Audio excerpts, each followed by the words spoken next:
Welcome back to the Dark Moon podcast. I'm Kate Sylvanus, and today we're going to deep into the energetic dissonance between neurodivergent minds and the structures of society. This is a particularly interesting topic because I'm old and I've watched the new labels come and go, and I particularly like and resonate with the titles and labels of neurodivergent minds. Always thought differently. You've probably already got that idea if you've listened to any of my stuff, but I'm not necessarily a run-of-the-mill. Dyslexia, dyspraxia, all of that was just coming in when I went to school, and I wasn't very good at school because I could not regurgitate all the nonsense that they were trying to stuff in me. So I'd just sit there and I'd read my own book under the table. I remember that as a kid. I love books, so I got all my readings and all the information I'm coming up with at the moment is all coming from my books and the way I structure my mind. Right, so energetic dissonance between neurodivergent minds and the structures of society. Whoa, a lot of big words. I'm going to stumble them over them quite a bit because I read these words, so I read them as phonetic and I don't necessarily talk about it much. So today we're going to think about it as a frequency mismatch, a case of impedance where the flow of energy and information is disrupted, creating friction, resistance, and most especially burnout. Now the thing is with this is that it's like everything else. It has its positives and negatives. So when information is disrupted, it gives you a new line where you can take that you didn't expect to go down that way. Right, so if ever you felt like the world around you is tuned to the wrong station, or that your energy moves in waves that others can't seem to catch, then this is definitely for you. So we're going to talk about why neurodiversity and society struggle to resonate. Yes, it's a huge topic, and I'm not going to be covering everything. I'm just going to cover what's personal to me and how I see it, because energy is my thing. I see everything in weaves of patterns, weaves of waves. I mean, that is where my label is. And, you know, the dark moon is when the weaves and waves is like steady. It's like slow. Everything just takes a step back. It's like the emotional flow is allowed to sort of take an in-breath.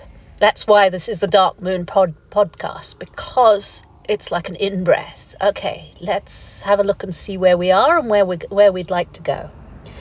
So we're going to look at frequency and impedance. First, let's break down some basic concepts. Okay, physics, electronics. I had to look all of this up because I'm not actually that very good at it, but I needed to get some structure to build on this. Impedance is what happens when there's a resistance to the flow of energy. If a circuit isn't matched properly, signals weaken, distort, or even stop altogether. So if that's a new word for you, that's awesome.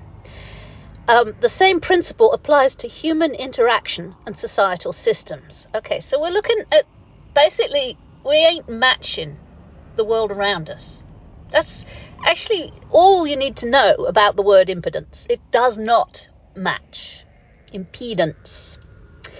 Neurodivergent individuals. Okay, whether autistic, ADHD, dyslexic, or otherwise. Now, labels are labels. I don't care what you label yourself, to be honest. You know you're different. And this is all coming from basically what I researched. If you're different, you're different. I like the idea of the label neurodivergent, right? So I'm going to use that one. That means you're just different. You operate on a different energetic wavelength. And I see you.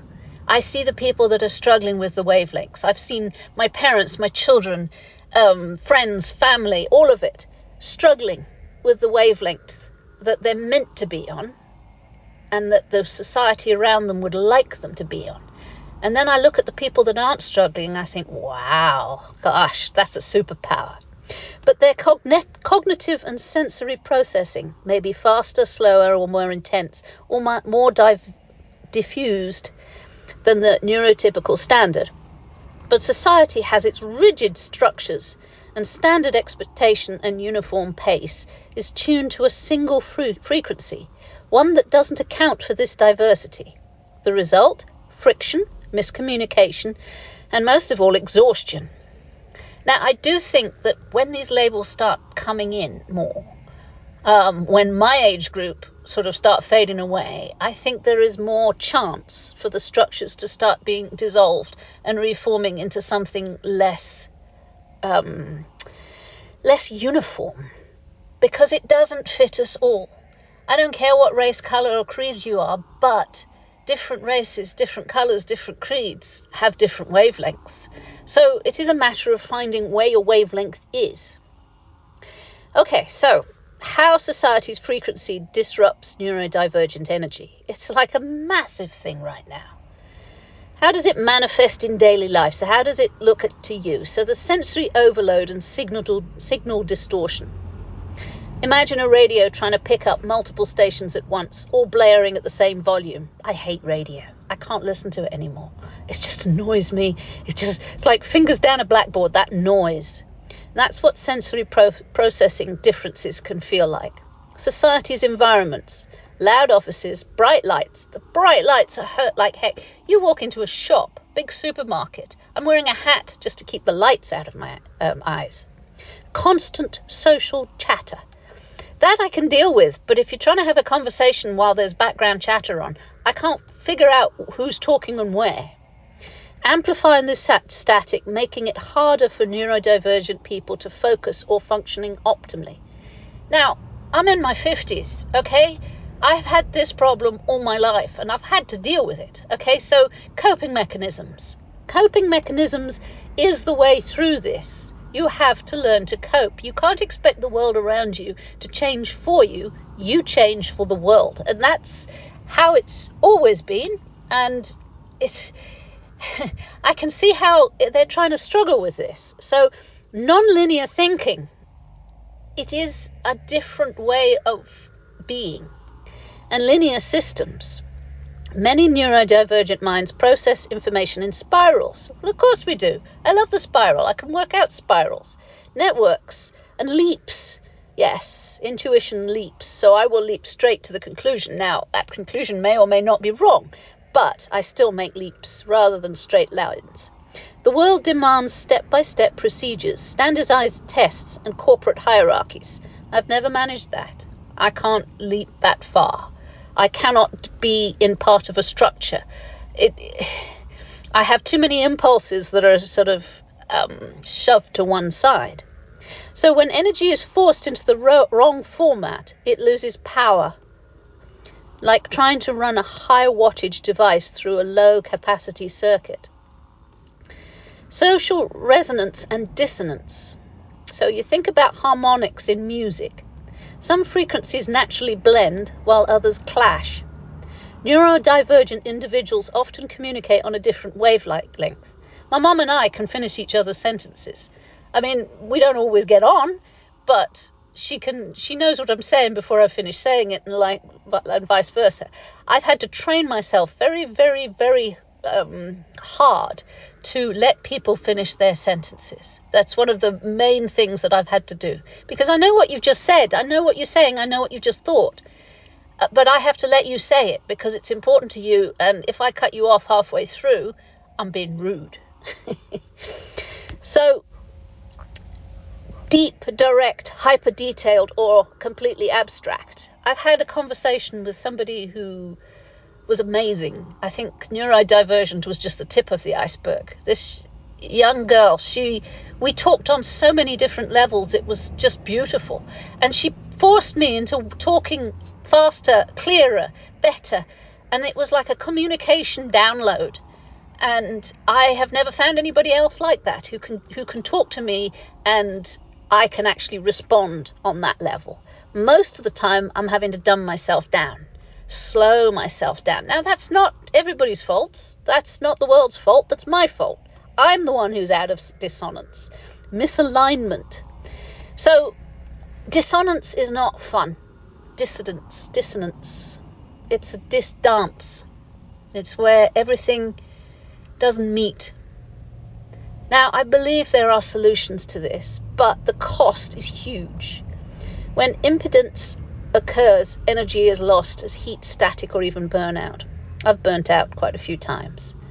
Neurodivergent people often expend enormous effort translating themselves into a format that society understands, i.e., I overshare, I repeat myself way too many times because I don't feel seen or heard, and I often go off on a wrong tangent because I've picked up what they're thinking rather than what they're saying.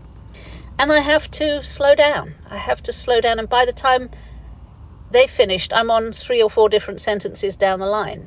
It's not easy. Masking, suppressing stims. Now, stims is an interesting thing. I've only heard of it about a couple of years back. And yes, I can understand that. It's like a nervous tick, nervous energy. And it fidget spinners and things like that. Absolutely.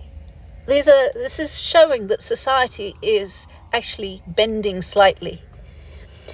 Okay, so forcing eye contact is something else I have. Now, my family member, who I love dearly and has been in the military and all kinds of things, will have very hard work in keeping eye contact. Now, he's in his 80s, and yes, eye contact was always something quite hard work with him until I learnt to just sort of get over it. And I have to force myself with eye contact because often I start looking deep inside them and seeing all kinds of things that I probably shouldn't do. But it's conforming to 9-to-5 structures. I don't work 9 to 5. I can't. I don't know whether it's a woman thing, but I'm not a consistent person. It's like running a high resistance circuit at a maximum voltage until something blows. And yes, that is the problem here. You ended up with an emotional overload, which is usually these days caught on YouTube and published around the globe and goes viral. And what people can't see to some of these things that I'm watching, that person has just gone imploded and gone viral. You look at someone who's just had enough, and I feel for them. They've just exploded. So, where are we? Something blows. It isn't just an individual struggle. It's a systematic loss. Everything shuts down. People's creativity, innovation, deep insights get filtered out when only one wavelength is deemed acceptable. I live in one of a society that's heavily controlled by what is acceptable and what isn't. And so much creativity is smothered, absolutely smothered. By failing to accommodate diverse cognitive frequencies, society loses access to the full spectrum of insight and intelligence. Absolutely it does, and it's not fair. If I'm forced to work into a 9 to 5 like a factory, like a robot, I can't do it. I blow a circuit. And basically all my creativity is just smothered. And I'm not alone. I see so many people with so much potential. You see potential everywhere. And they can't do it because they're poor. Or they need the money to feed their children. Or. There's just so many. So how do we adjust the circuit? What's the solutions in shifting frequencies? How do we fine-tune society for a better resonance?